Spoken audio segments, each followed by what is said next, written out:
Comilla board 2024-এর vocabulary এক্সপ্লেনারে স্বাগতম। চলুন সরাসরি একদম প্রথম শব্দে চলে যাই। প্রথম শব্দ হল অ্যাক্টিভ। এর মানে কোনো কিছু কাজ করছে, নড়াচড়া করছে বা একদম সক্রিয় আছে।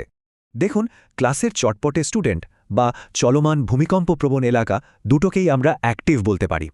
পরীক্ষায় এর অ্যান্টনিম বা বিপরীত শব্দ লিখতে হবে। এগুলো হলো ইনঅ্যাক্টিভ, ডোরম্যান্ট, প্যাসিভ আর আইডল। এরপরের শব্দ ফ্রিকোয়েন্টলি। এর খুব সহজ অর্থ হল কোনো কিছু প্রায়ই বা বারবার ঘটা। বাস বারবার থামছে বা একই সমস্যা বারবার হচ্ছে এমন বোঝাতে ফ্রিকোয়েন্টলি ব্যবহার করবেন। পরীক্ষায় এর অ্যান্টনিম বা বিপরীত শব্দ চাইবে। লিখবেন রেয়ারলি, সেলডম, অকেশনালি অথবা ইনফ্রিকুয়েন্টলি। এবারের শব্দ রেসপন্সিবল। এর মানে হল কোনো কাজের দায়িত্বে থাকা বা কোনো কিছুর জন্য দায়ী হওয়া। যেমন ধরুন, টিমের জন্য ম্যানেজার দায়ী বা কোনো একটা প্রজেক্টের দায়িত্বে কেউ একজন আছেন। এর অ্যান্টোনিমস বা বিপরীত শব্দগুলো একদম মুখস্থ করে ফেলুন। ইররেসপন্সিবল, কেয়ারলেস, নেগলিজেন্ট এবং আনরিলায়েবল। এরপরের শব্দ ডেভেলপমেন্ট। এর মানে কোনো কিছুর বিকাশ, বৃদ্ধি বা ধীরে ধীরে উন্নতি হওয়া। বাচ্চার মানসিক বিকাশ হোক বা কোনো শহরের উন্নতি, সব ক্ষেত্রেই এই শব্দটি দারুণ মানায়। খেয়াল করুন, পরীক্ষায় এ সিনোনিম বা সমার্থক শব্দ চেয়েছে।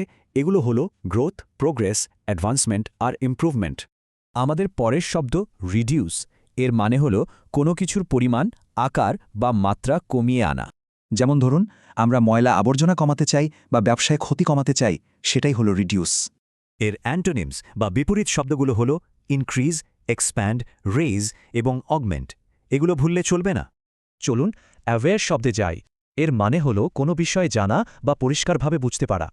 সে হঠাৎ তীব্র শব্দ টের পেল বা বিপদের কথা বুঝতে পারল, এই বোঝানোটাই হলো অ্যাওয়্যার হওয়া। পরীক্ষায় এর সিনোনিম বা সমার্থক শব্দ হিসেবে লিখবেন কনশিয়াস, মাইন্ডফুল, ইনফর্মড এবং কগনিজেন্ট। শেষের শব্দ গ্র্যাভিটি।